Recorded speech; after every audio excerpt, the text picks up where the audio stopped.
mga ka-adventure. Magmula dito sa Sitio Salapay ay pupunta ako ngayon sa Sitio Hugco, for today's video. 2 oras lang naman lakarin paakyat ng bundok.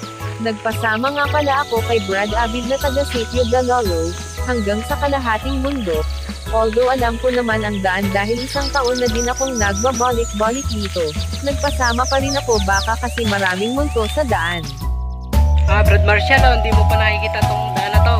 Ito Joel, Sa ibang daan kami dumaan, hindi doon sa dating dinadaanan namin. Yung sa dati kasi ay mas matarik kaysa dito sa dinadaanan namin ngayon sa Kaingin. Naalala ko nung kailan ay dito dumaan ang isang grupo ng bikers na enduro ang mga bike. Umikot sila mula sa Salapay hanggang sa Naibuan, para sa loop siguro ng Devil's Mountain.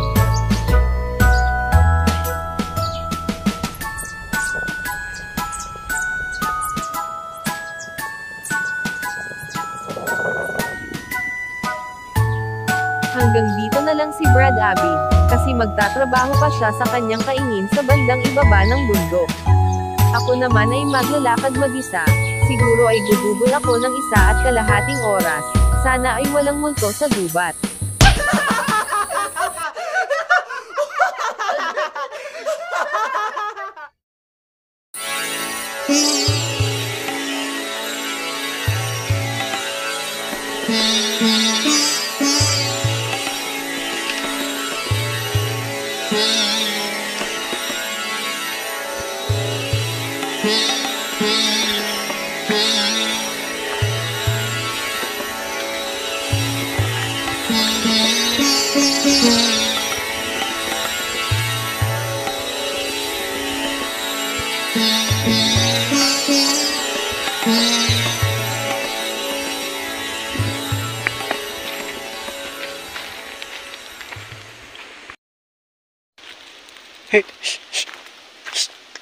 Ayaw pa ako padaanin ng bakulaw, na kalabaw.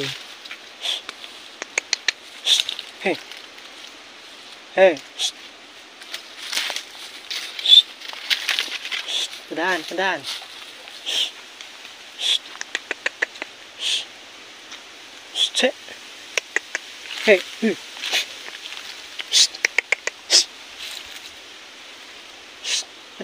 Kung sa bagay sa amon niya ang bundok na ito, kaya ikot na lang ako doon.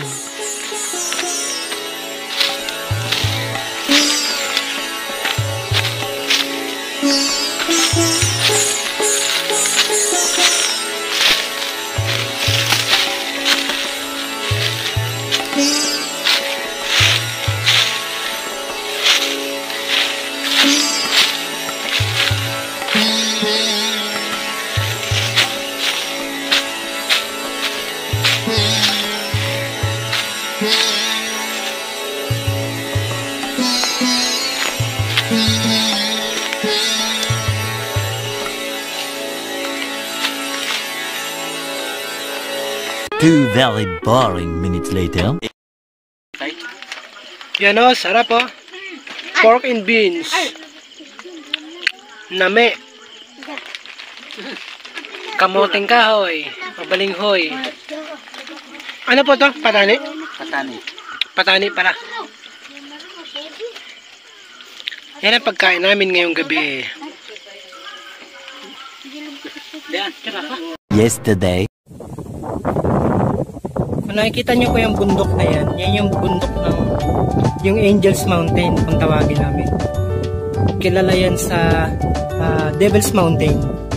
Ngayon, yung pinakadulo dito sa baba, yung pinakababa diyan ako bababa, pupunta ako sa Sitio Salapay. Nanggaling naman ako ngayon sa Sitio Hugco dahil walang signal kahapon, hindi tayo makapag-update. Pero ngayong pag-uwi ko, mamaya ay mag-update tayo.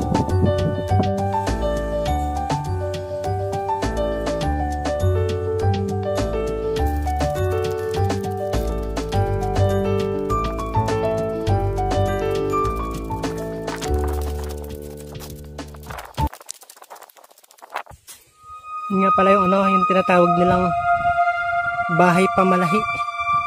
Yung butas na yan ay yung tinatawag nilang dyan daw yung daanan ni pamalahi.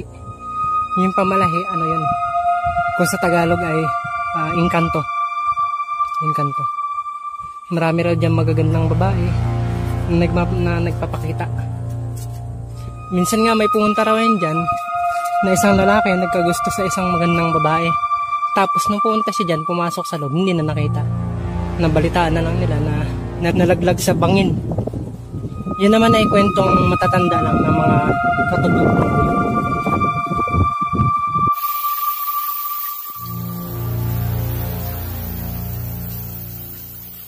Hanggat maaari ay ayaw ko sanang uminom sa mga ganitong batis, pero pwede na din kapag kailangan.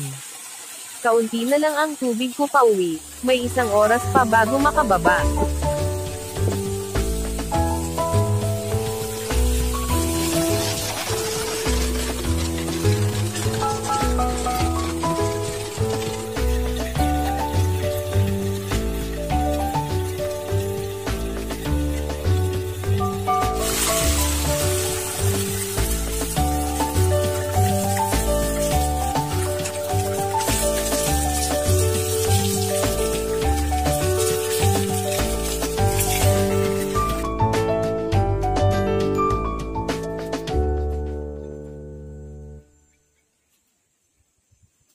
May namataan nga ako ditong 2 baboy damo, at muntik ko nang mabidyohan.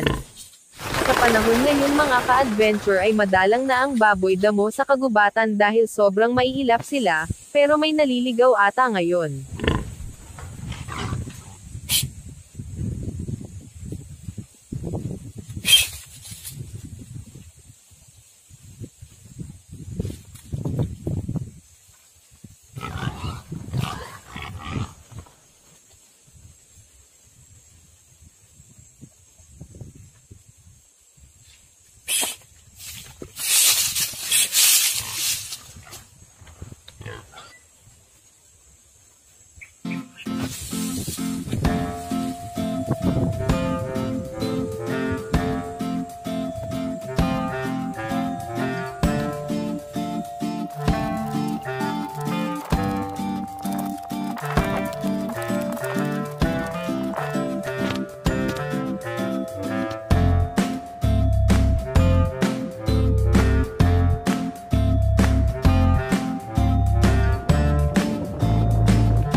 Kung nakikita nyo po yung daan na yon, yun yung dinadaanan ko papunta ng San Jose. Yan yung highway, yung kapilya sa highway. Yan.